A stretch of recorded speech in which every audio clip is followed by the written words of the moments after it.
tal? ¿Cómo están? Les doy la bienvenida a la 39ª y penúltima emisión del ciclo Dios en la actualidad. Comenzaremos con el tema que hemos titulado El propósito divino. La pregunta principal por ¿para qué estoy en la vida? Y si acaso, entre todas las cosas que se podrían hacer en principio, que uno puede imaginar para la vida, para su propia vida, ¿cuál sería la forma perfecta o la forma que iría en línea con el deseo de Dios o que significaría el caminar de Dios, del Espíritu, de la verdad? Bueno, esa es una pregunta, si se quiere, propiamente religiosa, pero no vamos a centrar todo en ello. Vamos a tratar de aligerar en principio un poco la cuestión pensándola desde distintos lugares, matices, la pregunta por el sentido de lo que somos y de lo que hacemos, y el propósito, el para qué. Y empezaremos con una escena de una película de Woody Allen que se llama Hannah y sus hermanas, y como en muchas películas de Woody Allen en las que el personaje o alguno de los personajes expresan cierta angustia existencial, veremos lo que sucede acá con esto y comentaremos. In a godless universe, I didn't want to go on living. Now, I happen to own this rifle, which I loaded, believe it or not, and pressed it to my forehead. And I remember thinking at the time, I'm going to kill myself. Then I thought, what if I'm wrong? What if there is a God? I mean, after all, nobody really knows that. But then I thought, no, maybe is not good enough. I want certainty or nothing. And I remember very clearly, the clock was ticking, and I was sitting there, frozen, with the gun to my head, debating whether to shoot. All of a sudden, the gun went off. I had been so tense, my finger had squeezed the trigger inadvertently. But I was perspiring so much, the gun had slid off my forehead and missed me. And suddenly, neighbors were pounding on the door, and I don't know, the whole scene was just pandemonium. And, and I ran to the door. I didn't know what to say. I was embarrassed and confused, and my mind was racing a mile a minute. And I just knew one thing. I had to get out of that house. I had to just get out in the fresh air and clear my head. And I remember very clearly, I walked the streets. I walked and I walked. I didn't know what was going through my mind. It all seemed so violent and unreal to me. And I wandered for a long time on the Upper West Side, and it must have been hours. My feet hurt, my head was pounding, and I had to sit down. I went into a movie house. I didn't know what was playing or anything. I just needed a moment to gather my thoughts and be logical and put the world back into rational perspective.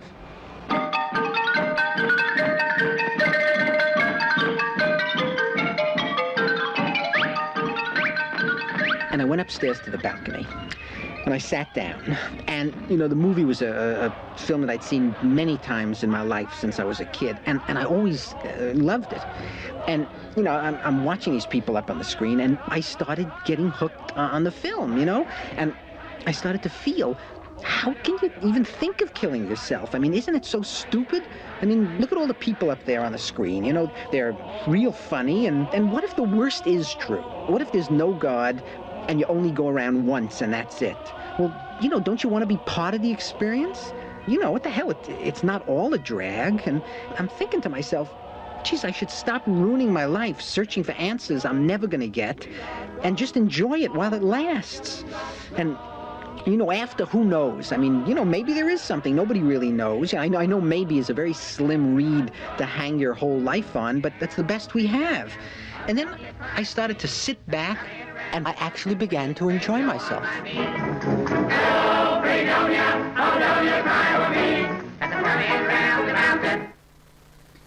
Bueno, acá tenemos varias cosas sumamente interesantes para comenzar la reflexión.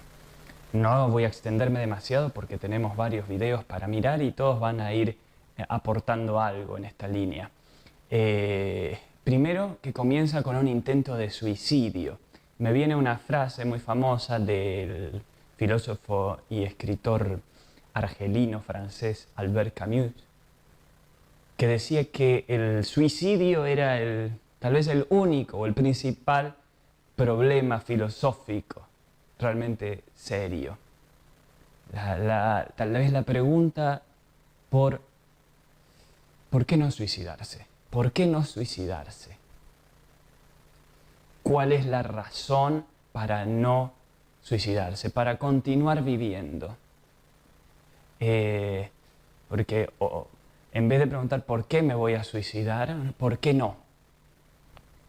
Ya que muchas personas experimentan esta sensación de que no hay un sentido, algunas que no creen en una vida después de la muerte, entonces no va a haber una suerte de recompensa ni de castigo luego de la muerte. Entonces parecería ser que por más que uno se esmere o por más que uno haga el mal, se esmere para el bien o para el mal o lo que fuese, total la muerte es igualadora para todos. Entonces dice, ¿para qué? Al final, ¿para qué? O no solo la muerte, o me roban, o pasa esto, aquello y se pierde todo lo que uno ganó y uno dice, al final, ¿para qué? Entonces, ¿por qué seguir haciendo? ¿Por qué seguir viviendo? ¿Por qué no suicidarse? ¿Por qué no terminar con esta farsa? Bueno, él intenta suicidarse y hay un accidente, en el caso de la película de Woody Allen, hay un accidente, hay una falla en su intento de suicidio que le genera una turbación, lo saca de ese estado, quiere salir a despejarse, va al cine, en el cine ve una película de los hermanos Marx, una película cómica, hilarante, y eso le genera una suerte de revelación, algo que reanima su vida, le da nuevas ganas de vivir. O sea, no es una conversión religiosa, sino que él dice, teniendo en cuenta esta incertidumbre respecto a la vida, que puede que no haya Dios, puede que haya Dios. Para él, el peor escenario es el que no haya Dios. Y entonces no haya ningún sentido después de la vida después de la muerte. Ese sería el peor, pero puede que sea cierto, dice. Y dice, a esa incertidumbre y a ese escenario negativo, oscuro, le respondo con disfrutando esta vida presente, no haciéndome mala sangre, no preocupándome demasiado, viviendo en paz, haciendo lo que me gusta, riendo, festejando, como los de la película. Entonces, esa es una respuesta que él encuentra. Vamos a dejarlo ahí y continuaremos con una escena de la película, justamente el sentido de la vida del grupo humorístico de humor absurdo inglés, Monty Python, que ya toda la película es una confrontación de esta cuestión, son escenas de distintos momentos de la vida, siempre lindando esta situación del sinsentido, del absurdo, de la risa, un poco en la línea de Woody Allen y de los hermanos Marx, si se quiere. Y acá vamos a ver la escena que refiere al nacimiento. Vamos. El sentido de la vida, primera parte. El milagro del nacimiento.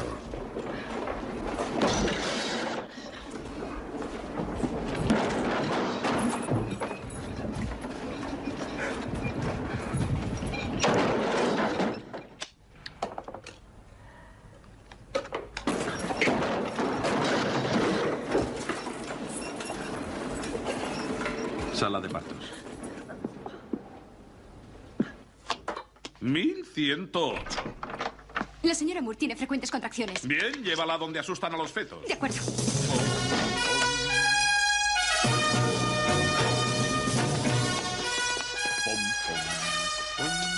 Muy bien. Esto está muy vacío, ¿no crees?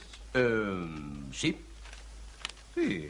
Enfermeras, traigan más aparatos. Sí, El EEG, el monitor BP y el AVV. Enseguida. Y traigan el aparato que hace ping. Y también los aparatos caros, por si viene el administrador.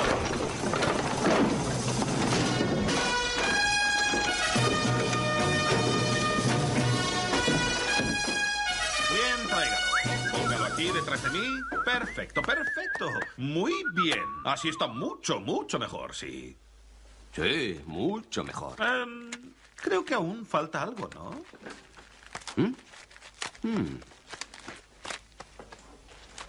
La paciente. ¿Dónde está la ¿Alguien la ha paciente? visto? Paciente. ¡Ah! Está aquí. Tráiganla. Cuidado con la máquina. Lo siento, Vamos, doctor. vamos. Dense prisa. ¡Arriba! Hola, no tiene por qué preocuparse. Muy pronto estará curada. Nosotros nos ocuparemos. Terminaremos en un momento. Adiós. Adiós. Suero. ¿Inyecciones? ¿Puedo tocar con esto la cabeza del niño? Solo si yo hago la episiotomía. Gracias. Piernas arriba. Pasen, vamos, pasen todos. Eso es, muy bien. Hola. Por aquí, sí. ¿Quién es usted? Soy el marido. Lo siento, aquí solo pueden entrar las personas implicadas. Bien. ¿Y yo qué hago? ¿Qué? ¿Qué hago? Nada, querida. Usted no tiene título de doctora. Nosotros lo haremos. ¿Y esto para qué es? Es el aparato que hace ping. ¿Lo ve? Eso significa que su hijo sigue con vida. Y ese es el aparato más caro que tenemos en todo el hospital. Sí, costó más de 3/4 de libras. No sabe la suerte que tiene usted. Viene el administrador, doctor. Conéctenlo todo. Buenos días, caballeros. Buenos días, señor Pycroft. Buenos días. Impresionante, muy impresionante. ¿Qué están haciendo esta mañana? Se trata de un parto. Ah, ¿y eso en qué consiste? Bueno, pues eso consiste en sacar a una criatura de la barriga de su mamá. Es fantástico lo que podemos hacer. ¡Ah! Aquí está el aparato que hace ¡ping! Es mi favorito. Verán, lo alquilamos a la compañía a la que se lo vendimos y así entra en el presupuesto global mensual y no en el capital patrimonial. Gracias. Todo irá perfectamente. Pueden proseguir. ¡Oh! La vulva está dilatando. Sí, ahí está la cabeza. 4 centímetros, 5, 6 centímetros. ¡Luces! Suba el volumen del ping. ¡Mascarillas! Succión. ¡Ojos abajo para ver qué hacemos! Ya sale. ¡Asústele! Gracias. Toallas ásperas. Enséñeselo a la madre. Bien. Es suficiente. Dele tranquilizante. Numere al niño. Mídalo, tipo de sangre y aíslelo. Se acabó. Fin del espectáculo. ¿Es niño o niña? Creo que aún es temprano para imponerle un papel en la vida, ¿no le parece? Bien, escúcheme. Es posible que durante algún tiempo tenga síntomas de depresión aparentemente sin motivo. SDSM lo llamamos. Así que le daremos unas pastillas para animarla. Y cuando llegue a su casa se enterará de cómo ha ido el parto. Lo encontrará en Betamax, VHS y Super 8.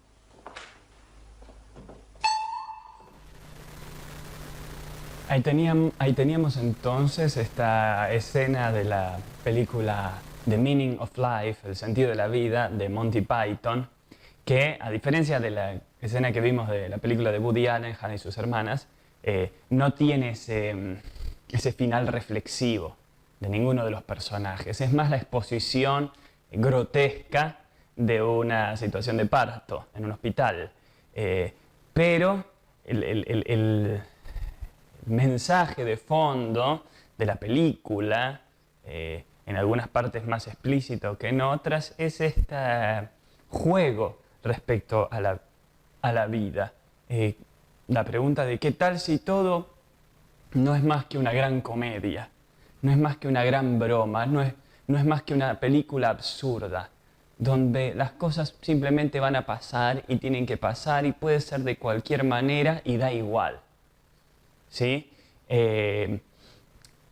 Y ahí uno se pregunta, ¿da igual? ¿Da igual en este mundo, en esta vida, que se viva poco, que se viva mucho? ¿Da igual que haya pobres o que no los haya? Que se tenga riqueza, que no, que se viaje, que no se viaje, que uno se case, que no se case, que descubra, que no descubra, que haga, que no haga, que sea inteligente, que no sea inteligente, que escriba libros, que no escriba. Da igual que uno haga esto o lo otro. O las diferencias, más bien las diferencias que hay entre distintas cosas, ¿son realmente sustanciales? ¿Tienen diferencias de sentido realmente pesadas, densas? ¿Vale la pena esmerarse mucho, sacrificarse o tener una fe muy amplia por seguir tal o cual cosa?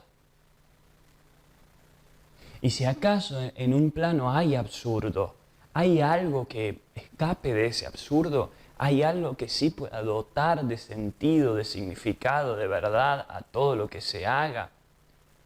Bueno, en esa línea está nuestra pregunta por el propósito divino. Si hay una forma de acceder a cierta vida, a cierto andar, a cierto actuar que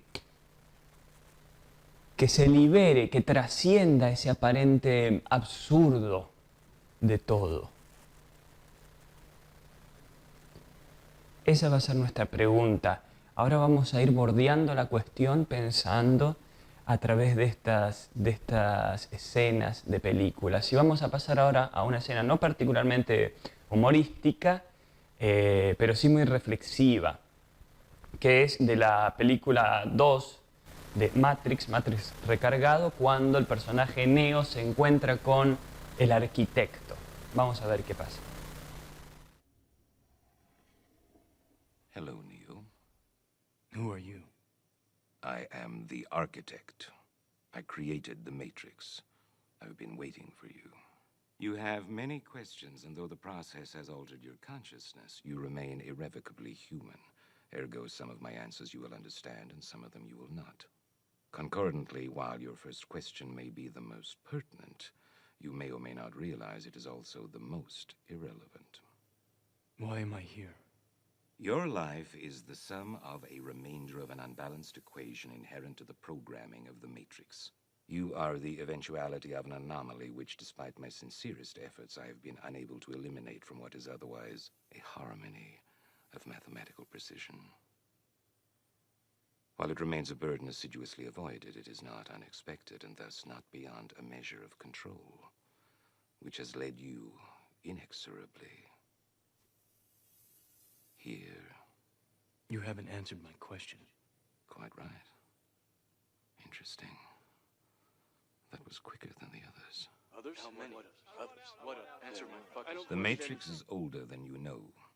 I prefer counting from the emergence of one integral anomaly to the emergence of the next, in which case this is the 6th version. 5 ones before me. 3. There are only 2 possible explanations. There were 5 ones before me. Either no one told me, or no one knows. Precisely. As you are undoubtedly gathering, the anomaly is systemic, creating fluctuations in even the most simplistic equations. Control me! I'm gonna smash you to fucking fucking kill you! You can't make me do anything like Choice. The problem is choice.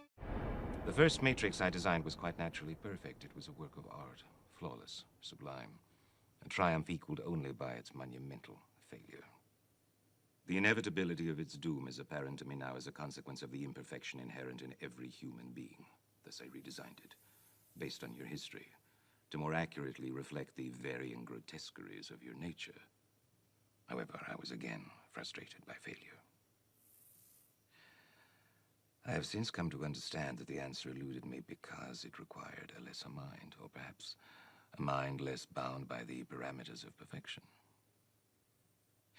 Thus, the answer was stumbled upon by another, an intuitive program, initially created to investigate certain aspects of the human psyche. If I am the father of the Matrix, she would undoubtedly be its mother. The Oracle. Please. As I was saying, she stumbled upon a solution whereby nearly 99% of all test subjects accepted the program as long as they were given a choice, even if they were only aware of the choice at a near unconscious level. While this answer functioned, it was obviously fundamentally flawed, thus creating the otherwise contradictory systemic anomaly that, if left unchecked, might threaten the system itself. Ergo, those that refuse the program, while a minority, if unchecked, would constitute an escalating probability of disaster. This is about Zion. You are here because Zion is about to be destroyed. Its every living inhabitant terminated, its entire existence eradicated. Bullshit. bullshit. Denial is the most predictable of all human responses. But rest assured, this will be the 6th time we have destroyed it, and we have become exceedingly efficient at it. Muy bien. Lo que me parece muy interesante de esta escena de Matrix, pero pensando también en muchas otras películas, obras literarias, en las que se pueden dar escenas similares, en las cuales el artista, el autor, intente representar una hipotética mentalidad divina. ¿Cuál podría ser la mentalidad y la forma de hablar y de argumentar respecto a su ser y a su obra de un creador de la vida, del mundo? Independientemente de si pudiéramos aceptar que un ser humano sea inspirado, que ese creador o alguien cercano a ese creador, alguien con conocimiento veraz, pueda hablarle, inspirarle al artista, al guionista, verdades reales sobre cómo son las cosas, o fuese una fantasía con, aunque sea un 5% de verdad, independientemente de eso, a mí al menos, y creo que a muchos otros también, resulta sustancioso, atractivo pensar en estas cosas.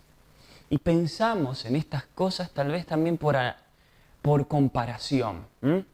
Nos comparamos cómo somos nosotros ante la creación de obras literarias, ante la creación de una película, la elaboración de personajes, el diseño de un videojuego, de un programa, el plan de desarrollo de una sociedad.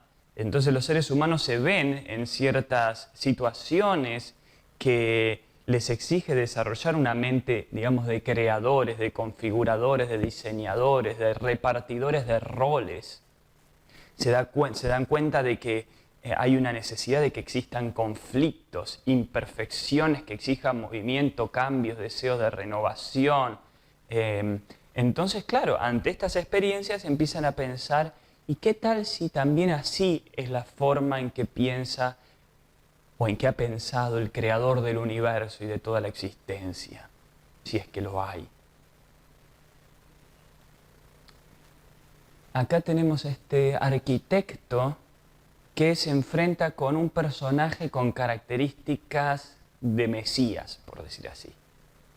Estas anomalías del sistema, estos agentes de rebeldía, de crisis, que vienen a poner en crisis la lógica y la armonía y el orden de ese sistema, vienen a tratar de descubrir sus razones, sus mañas, desbaratarlas y traer una suerte de liberación.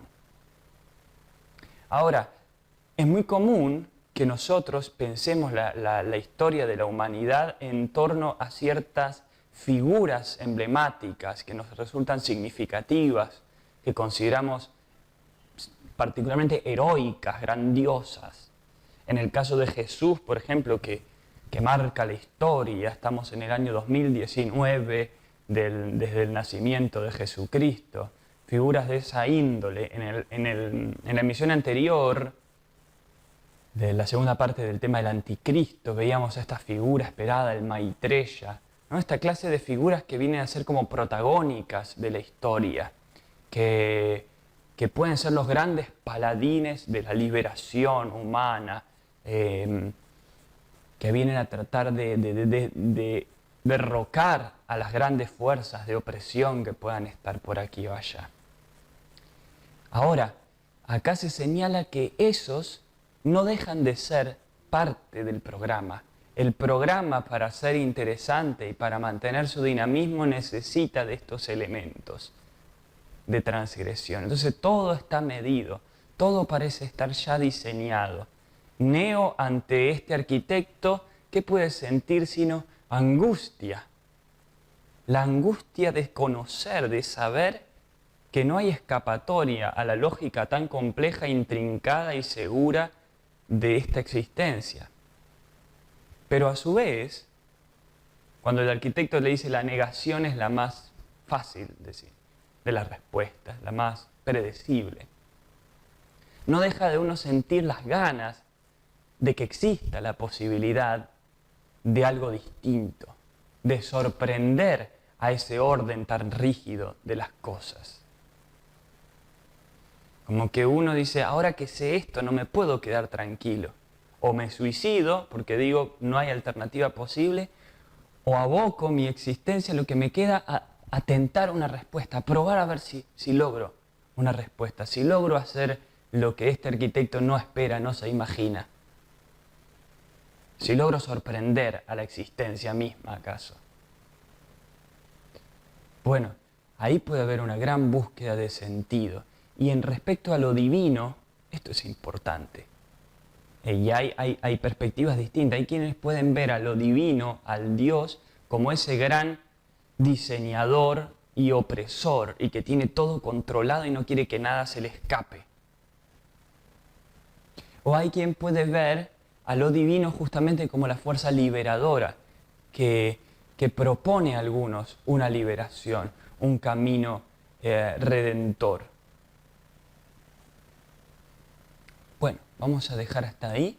Vamos a pasar a un siguiente video que es una escena de una película que se llama Contacto, tiene que ver con los extraterrestres y otras cosas, protagonizada por Judy Foster de 1997. La película, esta es la escena final, y es interesante todo lo que ella va a plantear en este juicio oral que se le hace, que tiene que ver con cómo uno encara las certezas de realidad, de sentido, aún con dudas, cómo uno sigue con algo.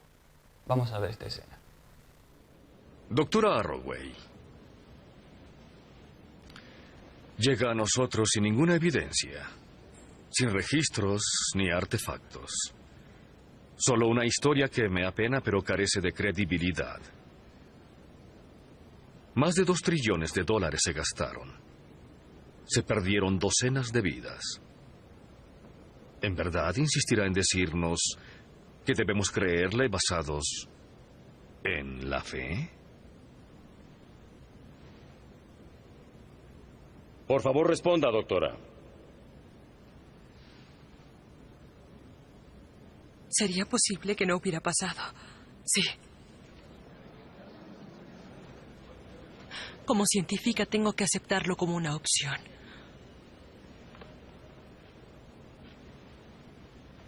A ver si entendí bien. ¿Admite que no tiene absolutamente ninguna evidencia para respaldar su historia? Sí. ¿Admite que muy bien pudo haber alucinado todo esto? Sí. ¿Admite que nuestra posición respondería exactamente con el mismo grado de incredulidad y escepticismo? Sí. Entonces, ¿por qué no retira su testimonio y acepta que este viaje al centro de la galaxia, de hecho, jamás se llevó a cabo? Porque no puedo. Por favor.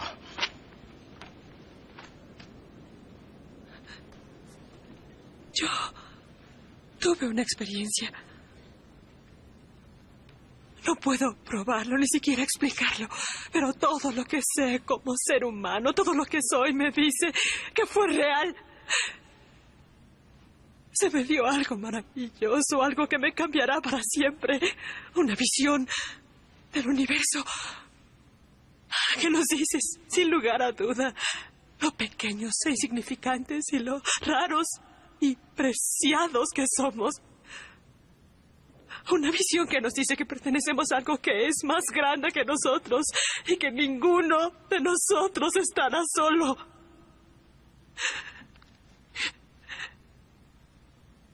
Quisiera poder compartirlo. Quisiera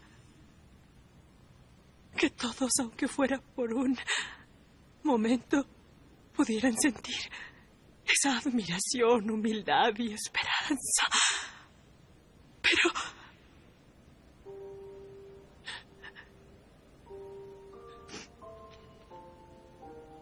ese seguirá siendo mi deseo. No podemos presentarnos sin una prueba fehaciente que respalde lo que dijo.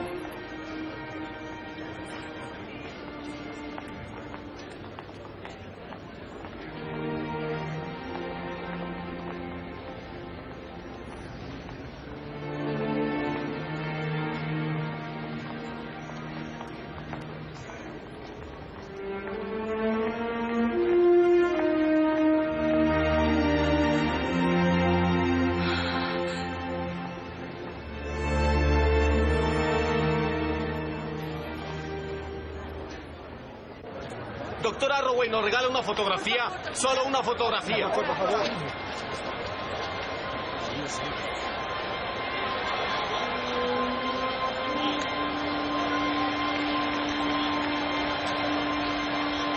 Ahí viene Ellie. Estamos contigo. La felicito. Estamos contigo, Ellie. Estamos contigo. Creo que sí. Creemos en lo que dijiste.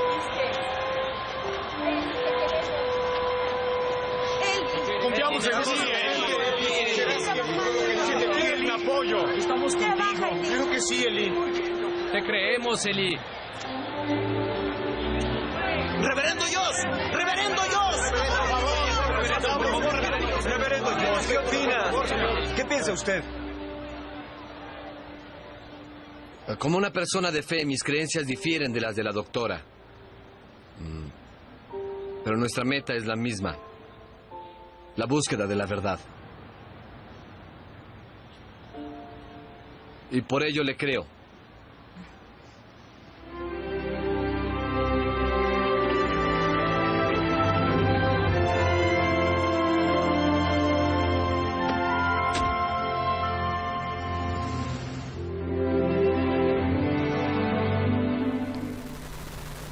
Acá tenemos, al final de la escena, la unión de dos, si se quiere, dos tipos de personas que estarían representadas por este reverendo, o sea, este ministro religioso, probablemente del cristianismo protestante, y por esta mujer que se presenta ahí como científica.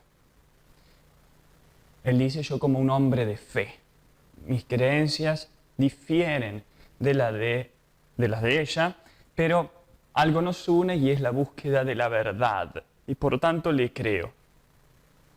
Hay también se puede ver ahí una aproximación entre ellos dos que parece ser más romántica incluso. Entonces eso ayuda a que se crean, a que se puedan unir, obviamente, si hay cierta sensualidad, cierto deseo, pero independientemente de eso, acá se pueden rescatar varias cosas de esta escena. En emisiones anteriores habíamos visto la cuestión de la unión de las religiones. Y uno se pregunta, ¿qué pueden tener en común las religiones como tales, las religiones? ¿Y de quiénes se diferenciarían? Si nos unimos todos los que somos de distintas religiones, ¿de quiénes nos sentiríamos diferentes? O en todo caso, si nos empezamos a ver como amigos entre nosotros, ¿quiénes van a ser los enemigos? ¿Los no religiosos? ¿Los que no tienen ninguna religión? ¿Los ateos? ¿Los científicos? Bueno, acá se da algo de eso.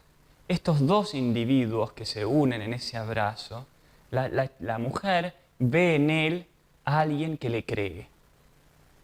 Y alguien que está feliz de que ella haya tomado la decisión que tomó en ese juicio. Y el juicio, ¿qué plantea? La problemática de lo propiamente racional, científico, lo que exige evidencias para que pueda ser aceptado, compartido por el resto de la comunidad, de la sociedad, al menos por la mayoría, por la oficialidad. Y luego aquello que involucra regiones poderosas y profundas del sentimiento, del ser, ese impacto que dice ella de una visión que está calando tan hondo que por defender eso uno puede arriesgar o sacrificar el respeto, el prestigio, la aprobación del sentido común, de la racionalidad, del sistema, de la justicia y demás, de la comunidad científica. Entonces, ese arriesgarse por defender y por seguir lo que se percibe como realidad desde una región tan de la emoción, del sentimiento o del espíritu, eso solidariza entre sí a estos solitarios de la fe, a estos caminantes de la fe, ante la hostilidad del mundo, de todo ese mundo de lo humano que pide que uno tenga evidencias, que pide que uno se conforme en todo caso con aceptar y seguir aquello que se puede demostrar. mostrar y que se olvide de todo lo otro. Bueno, muy bien. Entonces acá se ve el propósito divino o el encontrar un sentido o una razón que aun cuando sintamos con una profundidad del ser, haberlo visto, haber tenido la visión, haberlo comprendido, pueda ponernos en crisis con el pensamiento, con el deseo, con el interés, con la lógica que regula todo el sistema social y pueda significar la exclusión. Y a su vez, la amistad con esos otros individuos caminantes de la fe, aunque no compartamos algunas cosas, pero nos une esa radicalidad en la fe, en la búsqueda del sentido, de la verdad, de la trascendencia, a pesar de todo.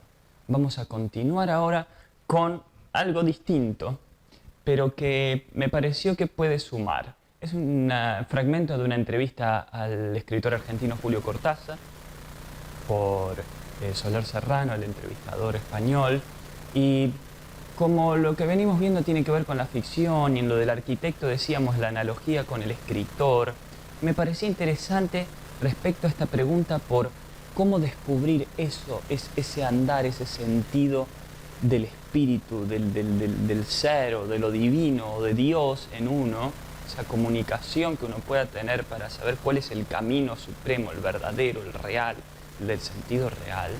Y creo que los artistas suelen buscar en esa fuente, descubrir esa lógica de andar y de actuar que venga desde esa profundidad y encontrar allí la voz, la expresión, la obra, eso que se suele llamar también el estilo propio, la originalidad, lo único. Y vamos a ver qué pasa acá, qué dice Julio Cortázar. Y que te has sentido como en un estado que llaman los franceses état second, que es algo así como un equilibrio entre la abstracción y la concentración, ¿no?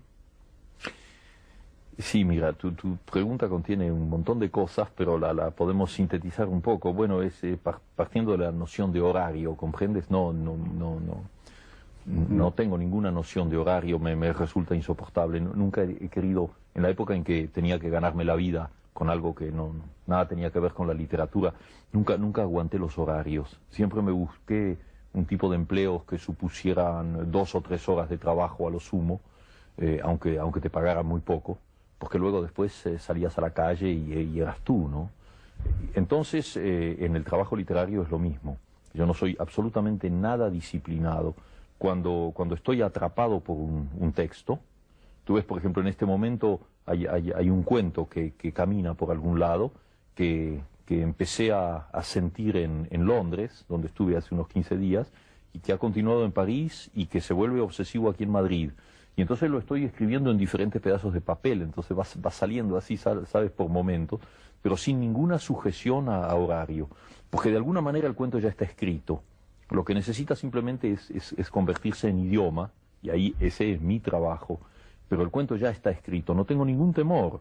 Es decir, podrían suceder nuevas interrupciones, 3 semanas en que yo no pudiera trabajar, no importa, el cuento ya está hecho. Yo lo terminaré en el primer momento en que tenga un café o un café donde se pueda escribir, o un tren, o un avión, o mi casa. Entonces trabajo de una manera muy desperdigada, muy anárquica, sin ningún horario. No, salvo, y ya no es una cuestión de horario, ya es una cuestión de obsesión, lo que tú llamabas état second, ¿no? Una especie de estado hipnótico. Salvo cuando estoy llegando al punto central de lo que quiero decir. Porque en ese momento yo soy un poco la víctima de lo que estoy haciendo, soy poseído por lo que estoy haciendo, y fíjate, cuando todo el final de Rayuela fue escrito en condiciones físicas tremendas, porque yo me olvidé del tiempo. No sabía si era de día o de noche, y me acuerdo que mi mujer venía con un tazón de sopa, o me decía, bueno, hay que dormir un poco, ese tipo de cosas, durante varias semanas. Pero antes de eso, habían pasado 2 años en que yo no había hecho nada, escribía cosas sueltas, así, un capítulo, otro. Y luego hay un momento en que todo se concentra y ahí tienes que terminar. Pero no es una noción de horario, sino una noción de obsesión, de concentración. O sea que si yo hubiera llegado a esa altura del cuento de que te estaba hablando y hubiera tenido que terminarlo, hubiera encontrado un pretexto para no venir aquí, porque sí, de alguna manera me hubiera escapado, porque eso hubiera sido más importante. Por suerte no lo era. Siento muy feliz de que no se haya producido. Yo también estoy muy feliz, no contigo, sino contigo y con tantos más así invisibles y con presentes. Tus lectores y amigos. Sí, los amigos sobre todo. ¿Y que te has sentido como en un estado? Ahí teníamos a Julio Cortázar describiendo algo de su experiencia al escribir cómo se organiza, cómo trabaja o cómo no se organiza. ¿Vale? Esta cosa que dice ajena a la rigidez de horarios, salvo que hay momentos, dice, de particular obsesión, de intensidad, cuando parece que el tema, la cuestión de la obra está en su punto álgido de sentido y ahí pone toda su energía hasta terminar. Como que no quiere dispersiones, hay que concentrar toda su mente en eso hasta que termine. Sin embargo, la obra no se compone solamente de esos momentos, también de todos los otros, de los momentos más dispersos, de los momentos en los que parece que el sentido todavía no está construido y uno no sabe a dónde van las cosas, pero sin embargo hace. Y luego vienen estos otros momentos cargados de sentido y de emoción, pero ambos responden a una lógica de sentido más amplia, más profunda, que los contiene a ambos, a lo más desperdigado, a lo más relajado y a lo más intenso y claro. Y él menciona algo que me parece muy significativo, que es que dice, el cuento ya está hecho, el cuento ya está escrito. Y que él como escritor tenga esta noción, que no la tiene, creo yo, por una mera vocación religiosa o un dogma de fe, una escritura sagrada, profética, que le dice que todo ya fue diseñado de antemano, previsto por Dios quizás, y que los seres humanos lo reproducen como intérpretes de una obra y siguen el guión. Él tiene esta experiencia vaya a saber por qué razón, de que eso ya está y de que él no tiene que estar preocupado porque no se le pierda y organizándose. Eso ya está y en algún momento va a tener que salir. Y su tarea es ver que se haga idioma, como él dice, se haga carne, el verbo se haga carne del modo que tiene que ser. Y ahí está su tarea. Es como su responsabilidad con eso que ya existe en un orden intangible, por decir así. En los cielos, por decir así. Entonces, esta visión es muy significativa. ¿Por qué? Porque hay en la creencia religiosa, en particular en el cristianismo, en las escrituras sagradas, pasajes que señalan que Dios ya tiene obras fijadas de antemano desde el principio de la creación o de antes de fundar el mundo para que en ellas puedan andar los que lo buscan, los que lo aman, los santos, los hijos de Dios. Hay un propósito, fueron pensados de antemano para seguir cierto camino, cierto propósito, cierta forma. La obra del Mesías, de Jesucristo, ya estaba profetizada, tenía que darse de cierta manera. ¿No? Tenía que morir en la cruz, había como todo por decir así, un guión sagrado que debía cumplirse. El cuento ya estaba escrito. Ahora, ¿cómo uno vive la vida de algo que ya está escrito? Acá se ve en Cortázar que su fe en que el cuento ya está escrito, que no le pertenece realmente, porque si está escrito no está escrito por él, está ahí, lo convoca a él, no lo vive como con rigidez, sino que entiende que uno se vincula de una manera que excede las lógicas de orden con las que podemos movernos nosotros, que trabaja con un orden y con un criterio que para nuestra mente puede ser anárquico, caótico, impredecible. Y uno se puede vincular desde cierto grado de libertad, de fluidez, de intuición con eso. Y eso te va guiando por instancias que a veces no revelan mucha claridad o sentido y por instancias cargadas de experiencia de sentido, de esta obsesión que él menciona. Muy bien, vamos a ver un último video que se corresponde con Viktor Frankl, el psiquiatra alemán que se ha hecho muy famoso principalmente por su libro El hombre en busca de sentido, fundador de la logoterapia. Él estuvo en un campo de concentración, él y toda su familia, en un campo de concentración nazi, él era judío, y ha reflexionado mucho respecto al sentido de la vida y a las personas que dotan de trascendencia, de sentido a sus propias vidas. Vamos a ver este pequeño video. Nobody of us is spared suffering at one time or another. In his darkest hour began a new start. But everybody, in the midst of suffering, is given a chance to bear testimony of the human potential at its best, which is to turn a personal tragedy into a human triumph. From his suffering in the Nazi concentration camps, Viktor Frankl salvaged a universal message on the meaning of life. Believe me, the one great lesson to learn from both types of camps and imprisonment was that under equal circumstances, those prisoners have the highest chance of survival, who were oriented toward the future. Viktor Frankl. Perhaps some among you might have read or come across the book Man's Search for Meaning. Based on his widely acclaimed book, Man's Search for Meaning, Lifespan Learning Institute brings you a video recording of Viktor Frankl's presentation entitled The Search for Meaning in Life Today. You know that I think that survival is only possible or best guaranteed by meaning orientation. I put it in context with prisoner of war camps and so forth. How do we find meaning? Let me make clear that suffering has a meaning only and solely under the condition that you cannot remove the cause of suffering. What counts and matters then is the attitude you adopt to an unchangeable fate, to an unchangeable situation. You may and have to change your attitude. And the priority goes to actively changing a situation that had caused suffering. But the superiority goes to the attitude you heroically adopt when you cannot change the situation. I hope you understand what I try to convey to you. His message is as relevant today as it was in the 1940s.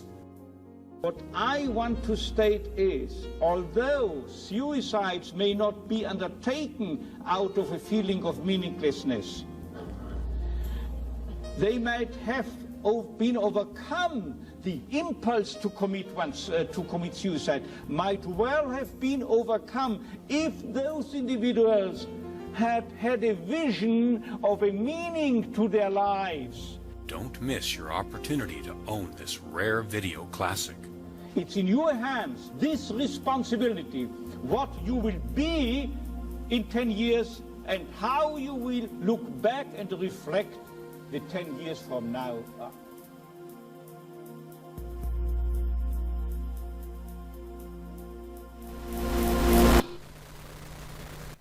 Viktor Frankl habla de la visión del sentido, habla del suicida, lo cual es interesante porque nos remite al primer video que vimos, a Woody Allen, o al personaje que hace Woody Allen intentando suicidarse.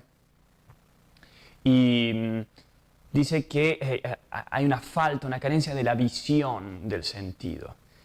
Podríamos pensar que este personaje de Woody Allen, cuando va al cine, mira la película de los hermanos Marx, de pronto tiene una visión. Algo que trasciende el mero razonamiento, algo que impacta en su profundidad y renueva su deseo de vivir. Y ahora la idea del suicidio le parece algo que no va, cae, pierde fuerza en él y sigue adelante. Lo mismo a este personaje de la de la mujer en el juicio que veíamos en la escena de la película Contacto, habla de esta visión, tiene esta visión que la carga de sentido, de energía. Ahora, lo que le inquieta, o le interesa o plantea este psiquiatra Viktor Frankl es el valor psicológico, el valor mental de esta experiencia, de este pensamiento sobre el futuro, sobre el sentido que sirve para sobrevivir y que nos une también entre nosotros. Lo que se veía en la película de Contacto, esta búsqueda de la verdad. Buscamos la verdad, estamos con ese sentido, con esa fe, dice, y eso nos mantiene con energía.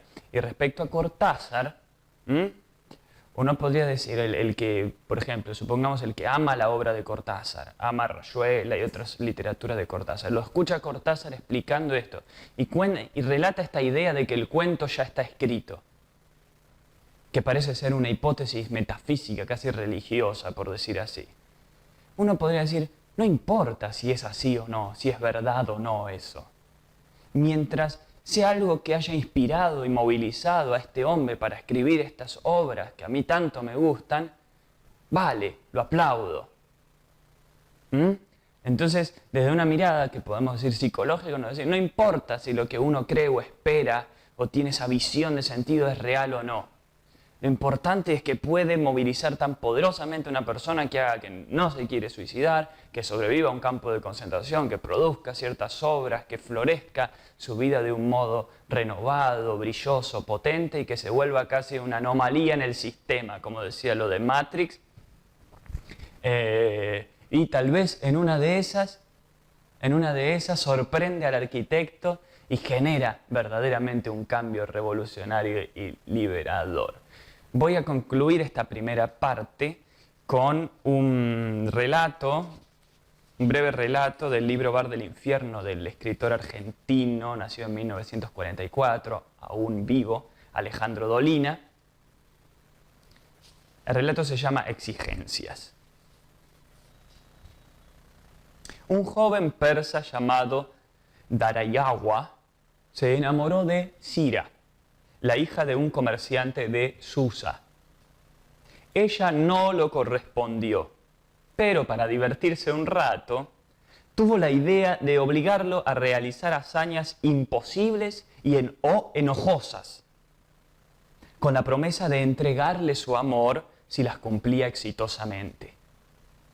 En primer lugar, Darayawa fue a buscar los frutos del árbol de la sabiduría, que crecía no lejos del río Indo, en los confines del imperio.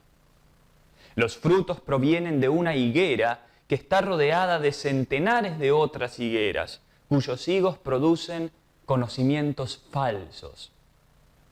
El joven permaneció largo tiempo en una enorme biblioteca que hay junto a los árboles. Allí indagó en los libros secretos la forma de diferenciar un fruto de otro. Después tuvo que profanar el templo de Maharashtra, donde solo pueden entrar los monjes de la Orden del Águila. Darayawa cumplió durante 7 años las arduas tareas del noviciado y finalmente fue ordenado monje. Entró al templo y robó unas reliquias que entregó luego a la joven Sira. A lo largo de los años, Darayawa fue matando dragones, escalando montañas, resolviendo enigmas y desobedeciendo leyes sagradas. A cada hazaña cumplida, Sira le encargaba otra, prometiendo que sería la última. Finalmente, ella le dijo que nunca lo amaría. A Darayawa no le importó mucho porque él ya estaba viejo y Sira también. Murió poco después, creyendo que no había sido amado por la insuficiencia de sus proezas.